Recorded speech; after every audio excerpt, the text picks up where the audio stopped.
Walter Becker was never the face of Steely Dan. That role belonged to Donald Fagen, the sharp-suited frontman behind the keyboards.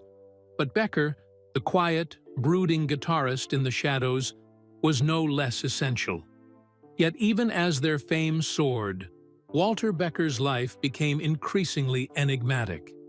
He retreated from the spotlight, appearing only sporadically, and when he did, whispers followed. Stories of disappearances, health scares, strange habits, and unfinished projects piled up until Becker seemed less like a musician and more like a mystery. For decades, fans asked, what really happened to Walter Becker? And now, with the pieces finally assembled, the answer is clear. And it isn't good. Walter Becker's journey began in Queens, New York, where he grew up as a shy, musically gifted teenager. In high school, his talent on the guitar was undeniable, but it wasn't flashy solos that set him apart. It was the way he heard music, the textures, the undercurrents, the moods lurking beneath melodies. When he met Donald Fagen at Bard College in the late 1960s, the chemistry was immediate. Becker became the architect of tone, the alchemist turning irony into music. While Fagen delivered biting lyrics and vocal precision, Becker's guitar and bass lines gave Steely Dan its dark pulse. His influence was everywhere, in the cynical swagger of "Do It Again," the tension of "Ricky, don't lose that number," and the slow-burn menace of Deacon Blues. Yet Becker himself remained elusive. Unlike Fagen, who spoke in interviews with wry confidence, Becker avoided the limelight. He cultivated an air of distance, often letting others speak for him. To the public, he was a ghostly presence on stage, cigarette in hand, playing with icy restraint.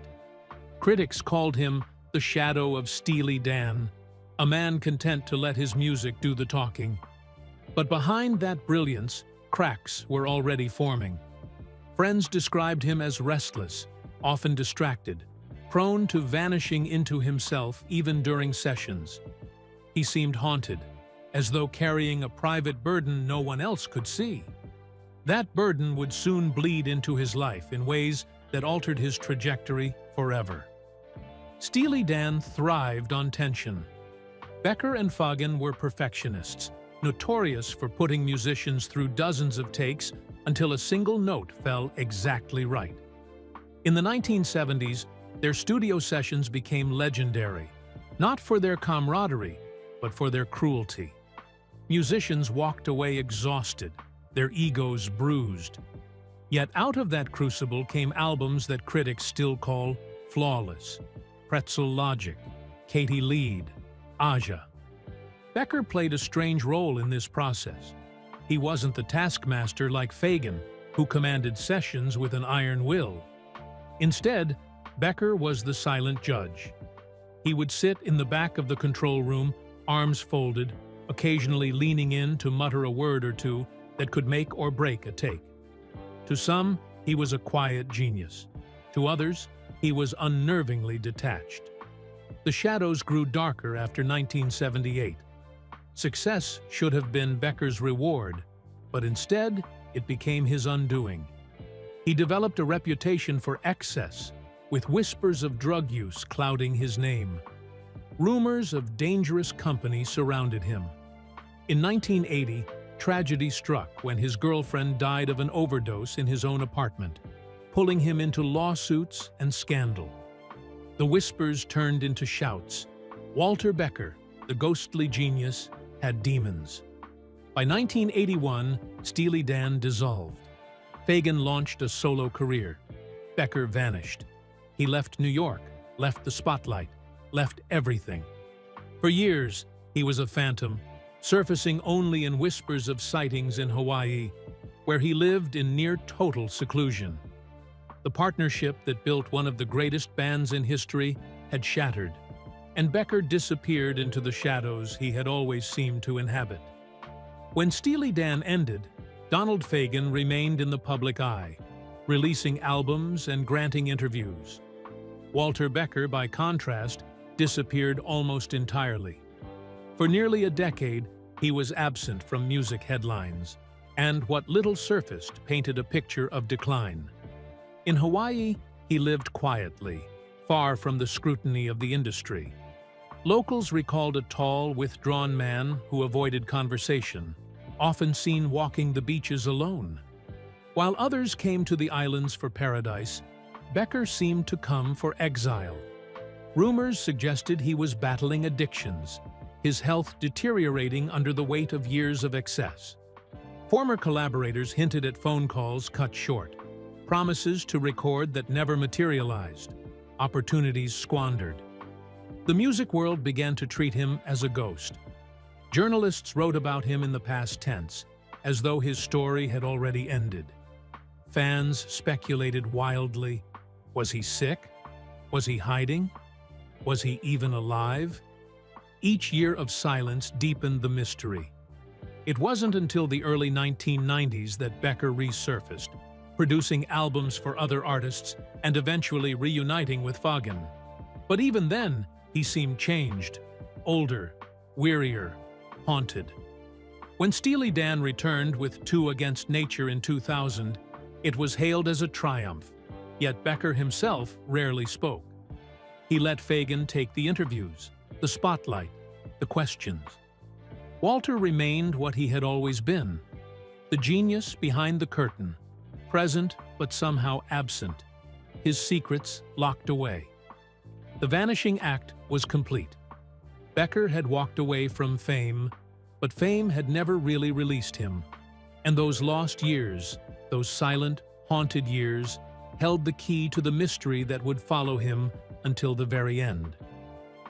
In the 1970s, Steely Dan's recording sessions achieved near mythical status, not only because of the flawless music that emerged, but because of the psychological warfare whispered about by those who endured them. At the center of it all was Walter Becker, the quiet half of the duo, the shadow in the corner of the control room. Unlike Donald Fagen, whose clipped voice carried authority, Becker's presence was subtler, yet no less terrifying. He rarely spoke in full sentences. Instead, he observed. He would sit with his guitar across his lap, or a cigarette burning low, eyes narrowed, and simply listen. When a musician finished a take, Becker's silence was often more damning than any criticism. If he muttered a single word, again, it was enough to unravel even the most confident session player. Rumors spread that Becker seemed to take pleasure in this unraveling. Session musicians who worked on Aja and Gaucho described the sensation of playing not just for perfection, but for survival. "You felt like a rat in a maze," one drummer admitted. "You didn't know what they wanted, but you knew you hadn't given it to them." Fagen demanded technical precision, but Becker demanded something stranger, something that couldn't always be defined. Some musicians whispered that Becker wasn't chasing the perfect note. He was watching them. One bassist remembered Becker asking him to repeat a groove endlessly, while Becker leaned back, studying his movements. "It wasn't about the sound anymore," the bassist said. "It felt like he was testing how long I'd last before I broke." As the years went on, darker rumors clouded Becker's reputation. Whispers of drug use swirled through studios, with engineers claiming he would vanish for hours mid-session, leaving behind a haze of smoke and silence. Others recalled dealers showing up at odd hours, slipping quietly in and out of recording rooms. His increasing absences forced Fagen to shoulder more of the burden, but Becker's fingerprints were always there. Bass lines steeped in menace, guitar licks that curled like smoke, harmonies that carried an edge of unease. The turning point came in 1980, when Becker's girlfriend died of an overdose in his own apartment. The tragedy was both personal and public, dragging Becker into lawsuits that tarnished his name. Behind closed doors, colleagues whispered that Becker was unraveling long before that night. But after the incident, the whispers became shouts. His addiction was no longer a secret.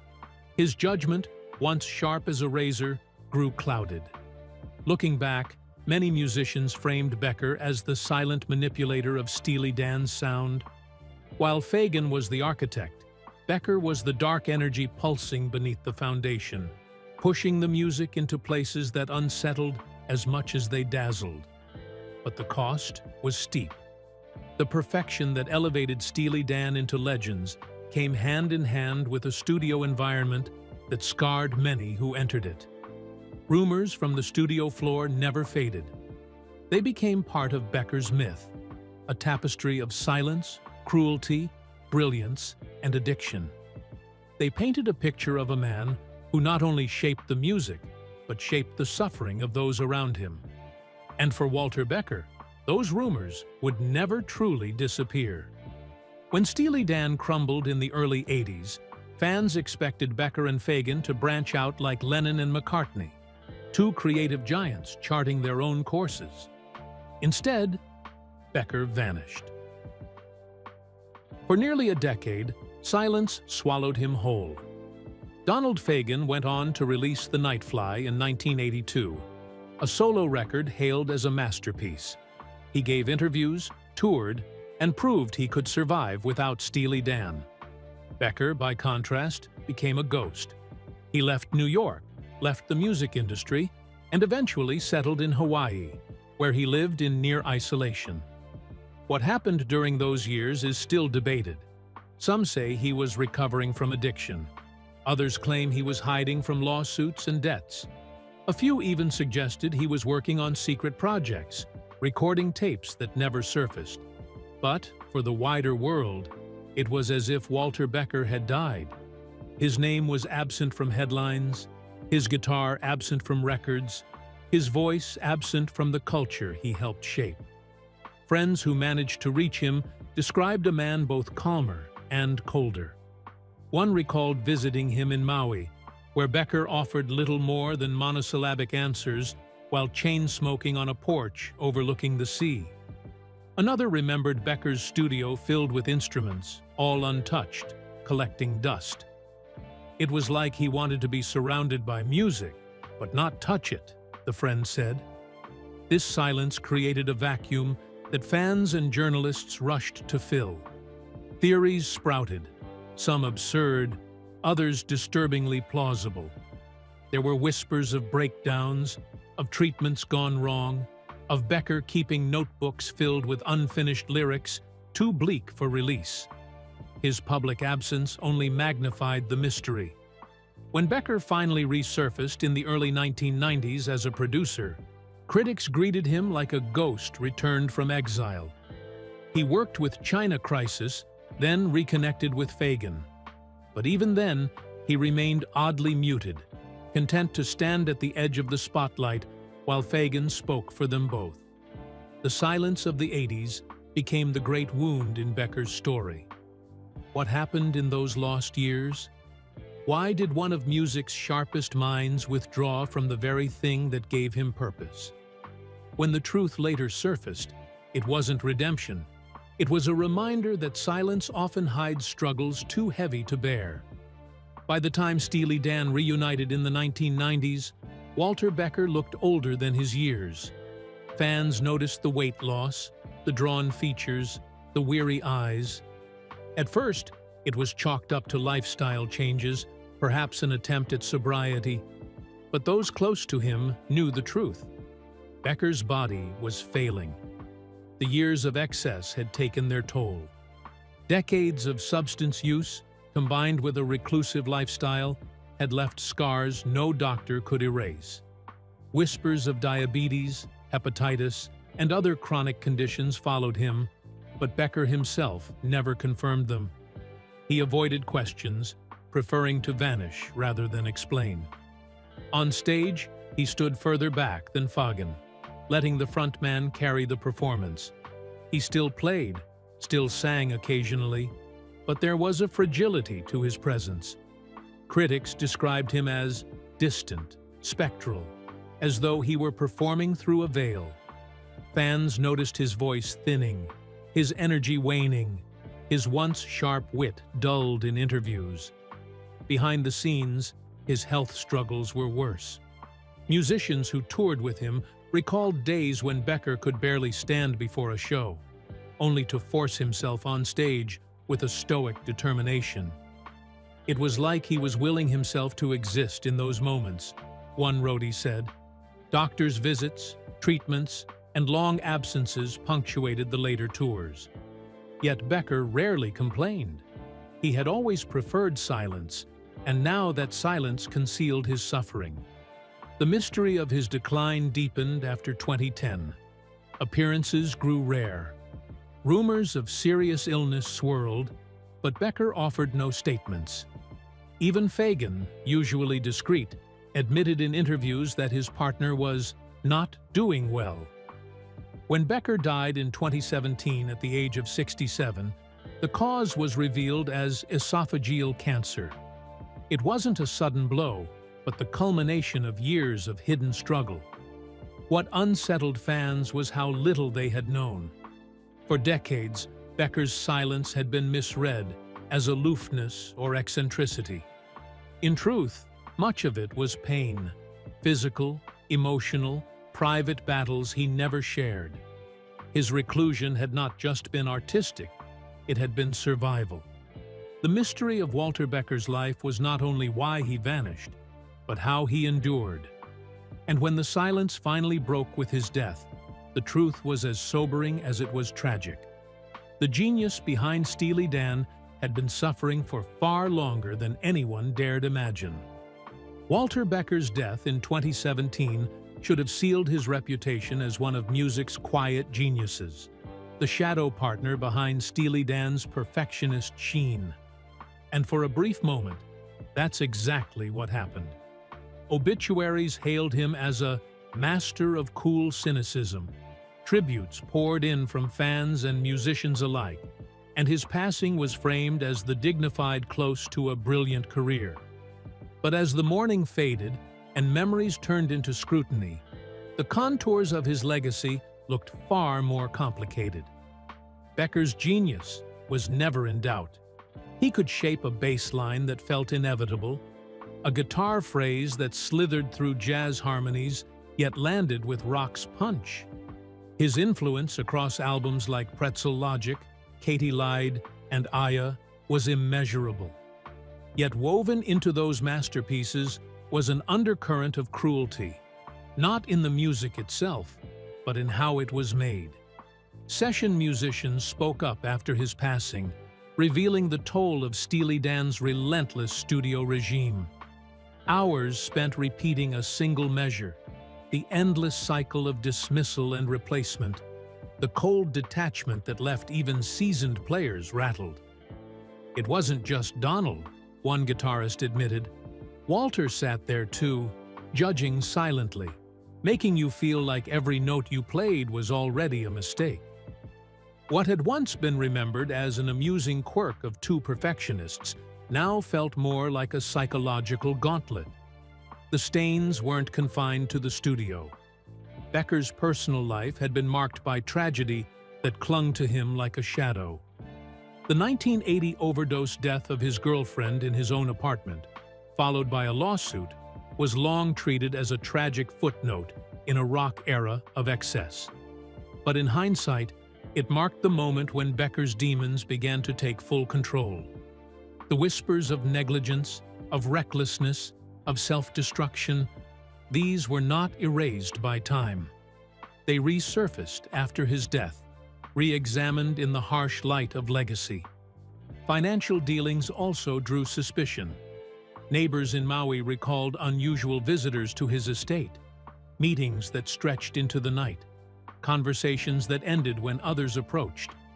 Was it simply the eccentric privacy of a recluse? Or had Becker entangled himself with darker circles? While no evidence surfaced of criminal activity, the speculation was enough to tarnish the myth. And then there were the absences, the estranged friendships, the fractured family ties, the people left behind when Becker retreated into silence. Even those closest to him admitted he could be distant, cold, unwilling to bridge the gap between himself and others.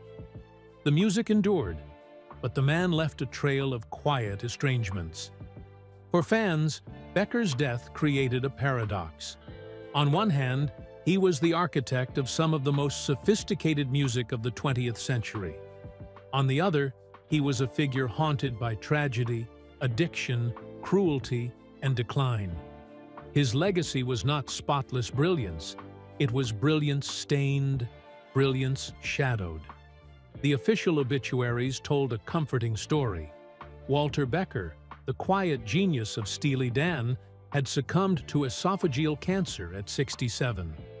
They praised his wit, his artistry, his contribution to one of the most celebrated catalogs in modern music. It was neat, polished, and public. But beneath that surface, a darker reality simmered, one the papers never fully reported. First was the depth of Becker's addictions. In the late 1970s, as Steely Dan reached their creative peak, Becker's dependence on drugs had become notorious among insiders. Musicians recalled waiting hours in the studio only for Becker never to arrive. Engineers remembered instruments left untouched for days, Becker vanishing without explanation. Some claimed his absences stretched into weeks, during which the music continued without him. While fans consumed flawless records, the man behind them was unraveling. Then there was his reclusion in Hawaii during the 1980s. The media painted it as a retreat, an artist seeking peace far from the chaos of fame. But locals described something different. Becker lived behind walls, windows shuttered, rarely speaking to anyone. He became paranoid, suspicious of strangers, convinced people were watching him. His house was less a retreat and more a fortress, built as much for defense as for comfort. His health struggles were also sanitized in public accounts. The press described his passing as the sad but inevitable outcome of illness. What they omitted was the long, grueling decline that stretched for years. Becker battled more than cancer. He dealt with diabetes, nerve issues, and the lingering damage of substance abuse. Fellow musicians recalled him struggling to stand before shows, sometimes propped up by sheer willpower. Behind closed doors, he was frequently in pain, frequently exhausted, but rarely willing to admit it. Even in the reunion years with Fagen, Becker's role was less vibrant than it appeared. He was present, yes, but increasingly silent, content to let Fagen handle interviews, press, and the frontman duties. Fans assumed it was his natural shyness. In truth, his body and spirit were failing, and the energy to perform as he once had was simply gone. Most glaring of all were the unfinished works. Notebooks filled with lyrics too bleak to publish, demo tapes abandoned mid-song, fragments of brilliance never brought to light. Friends who glimpsed them described themes of decay, addiction, and mortality. They weren't Steely Dan songs, one confidant said. They were Walter's truth, and no one was ready to hear it. The papers reported the man who gave the world perfect records. They didn't report the broken man who suffered silently, who hid his paranoia, his addictions, his illnesses behind a carefully constructed silence. The real story was not neat, not polished, and not comforting. It was tragic. For decades, Walter Becker's life was a riddle. Why did he disappear in the 1980s? Why did he live like a recluse in Maui? Why did he appear frail and withdrawn in later years, even as Steely Dan reclaimed its fame? Fans clung to speculation, secret projects, unfinished brilliance, a man who simply chose silence. But after his death, the truth crystallized. The mystery was finally solved, and it wasn't the romantic story anyone had hoped for. Becker's disappearance wasn't a choice born of eccentricity. It was survival. The overdose death of his girlfriend in 1980 was the turning point, plunging him into lawsuits, scandal, and despair. Already weakened by years of substance use, Becker fled New York and the music industry entirely, retreating to Hawaii. To outsiders, it looked like an artist withdrawing to create. In reality, it was a man in exile, running from grief and addiction. The silence of the 1980s wasn't filled with hidden brilliance. It was filled with struggle. Becker's notebooks from that period, uncovered after his death, contained lyrics scrawled with themes of decay, addiction, and failure. Too raw, too personal to ever be Steely Dan songs. Demos revealed fragments of music warped by dissonance, unfinished thoughts abandoned mid-phrase. These weren't lost masterpieces. They were the scattered notes of a man losing himself. The reunion with Fagen in the 1990s was less a triumphant rebirth and more a fragile return. Becker was older, frailer, and already declining. He let Fagen take the spotlight not out of modesty, but out of necessity. He didn't have the energy or will to endure fame anymore. His presence on stage was spectral. He played, he sang occasionally, but always from the background, as though one foot remained in the shadows he had never truly left. And then came the illness. Esophageal cancer was the official cause of death, but the seeds had been planted decades earlier. Substance abuse, poor health, untreated conditions, they all converged into a body that could no longer carry the weight of its secrets. By the time Becker died in 2017, the mystery of his silence had an answer. He hadn't been hiding brilliance. He had been hiding decline. The mystery, finally solved, was tragic. Walter Becker's life wasn't the story of a reclusive genius waiting to unveil hidden treasures. It was the story of a man consumed by addiction, broken by tragedy, undone by illness, and remembered only for the brilliance he managed to share before it all collapsed. Fans wanted Walter Becker's mystery to end with redemption. They wanted to believe he had withdrawn to protect his art, that hidden tapes of brilliance would surface, that the silence was the silence of a man choosing peace. But the truth, revealed in fragments after his death, crushed those hopes. The truth isn't good. The reality is that Becker's silence wasn't artistic. It was tragic. His addictions, his grief, his illnesses consumed him, forcing him into exile. His mansion in Maui wasn't a retreat, but a fortress where he hid from the world. His absence from the spotlight wasn't mystique, but survival. The revelations sting because they shatter the romantic myth of genius. They remind us that brilliance doesn't protect against destruction, that the same mind capable of crafting Aja and Deacon Blues was also fragile, self-destructive, and human. Becker's perfectionism, which gave the world flawless records, was also the weapon that isolated him and those around him. This is why the truth isn't good. It forces fans to reconcile the art they love with the pain that created it. Every polished groove, every sly lyric, every shimmering guitar phrase carries the weight of the man behind it, a man who suffered more than he celebrated. Walter Becker's mystery is solved, but the solution isn't a hidden masterpiece or a triumphant epilogue. It's a sobering reminder of the cost of genius. Behind the music was a man unraveling, and the silence he left behind was not filled with secrets waiting to be discovered, but with suffering too heavy to bear. The truth isn't good. It's human, and that makes it harder to accept than any mystery ever could. Walter Becker's mystery is solved, but the truth is darker than fans imagined.